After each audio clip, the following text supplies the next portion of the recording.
tani markuu bilowday dagaalkii u dhaxeeyay Ukraine iyo Ruushka waxa uu albaabada u furay dagaal dhanka dhaqaalaha ah oo u dhaxeeya Ruushka iyo midowga Yurub iyo Mareykanka kadib markii taangiyada Ruushka gudaha u galeen dalka Ukraine. Wadamada reer galbeedka ayaa saaray cunaqabateyn aad u weyn dalka Ruushka si ay u dilaan dhaqaalaha Ruushka.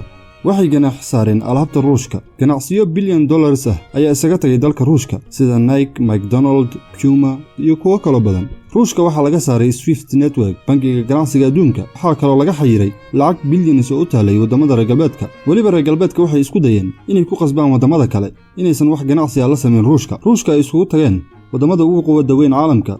waxa la filayay in Ruushka uu isdhiibo ciidankiisana uu kala baxo dalka Ukraine, inkastoo markii ugu horeysay uu Ruushka dareemay weerarka dhaqaalaha ee reer galbeedka ku soo qaadeen. Laakiin madaxweyne Putin ayaa siyaasad aad u sareysa soo bandhigay, sababtoo ah hadda wadamada Yurub waxa la soo diristay cabsi xagga dhaqaalaha.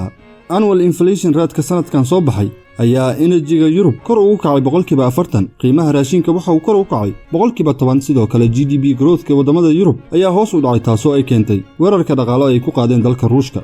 taasi waxa uga sii daran wadamada Yurub waxay galayaan xilliga cimilada qabow oo waxay u baahnaan doonaan gaas aad u badan, maadaama shacabkoodu isticmaali doono heater iyo gas stoveska si ay wax ugu karsadaan. Amsho waxaad isweydiinaysaa wadamada Yurub oo intaa la eg oo weliba haysta taageeraha Mareykanka sidee ayay ku dhacday xaaladda foosh xun ay ku jiraan.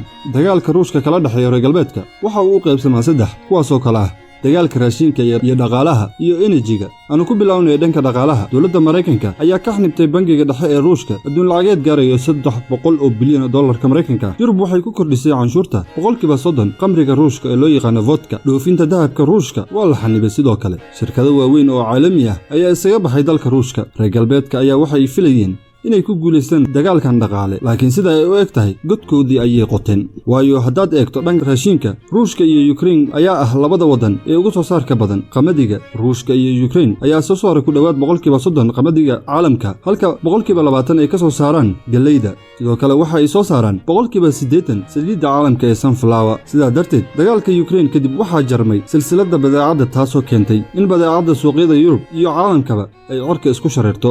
Ruushka ayaa qasab ku haysta wadamada Yurub dhanka gaaska iyo shidaalka, maxaa yeelay 40% gaaska Yurub waxa uu ka yimaadaa Ruushka iyadoo uu soo maro tuubada loo yaqaan Nord Stream Pipeline. Nord Stream Pipeline ayaa dherer ahaan gaarayso 1224 kilomitir. Waxay ka soo baxdaa Ruushka ilaa iyo Jarmalka, halkaas oo uu Jarmalka ugu sii qaybiyo wadamo badan oo Yurub ah. Pipeline-ka ayaa sanadkii qulqulisa 50 bilyan oo cubic tons oo gaas ah. ilaa iyo hadda wadamada Yurub ee ku xiran gaaska Ruushka ayaa ah North Macedonia, Finland, Slovakia, Germany, Italy, Poland iyo France. soo markay saartay Yurub cunaqabateyn dalka Ruushka, Putin ayaa jawaab uga dhigay 2 arrin oo muhiim ah. Number 1, waxa uu yareeyay gaaska uu siiyay Yurub 60%. Midda labaad, waxa uu hor dhigay xujo ah haddii ay rabaan gaaska Ruushka waa inay ku iibsadaan lacagta Ruushka, taasoo keentay qiimaha shidaalka adduunka inuu corka u kaco. Sababtoo ah wadamada kale ee shidaalka soo saara ayaa fursad u arkay maadaama Ruushka uu dhimay shidaalka uu siin jiray Yurub inta ay bixin lahaayeen 60% uu jaray Ruushka. Waxay kordhiyeen qiimaha shidaalka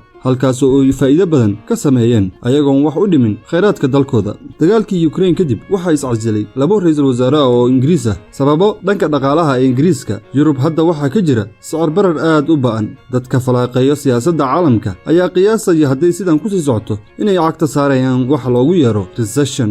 sidee kula tahay dhageyste? yaa ku guuleysan doona dagaalka dhaqaale ee u dhaxeeya Ruushka iyo reer galbeedka? Aragtidaada ka dhiibo.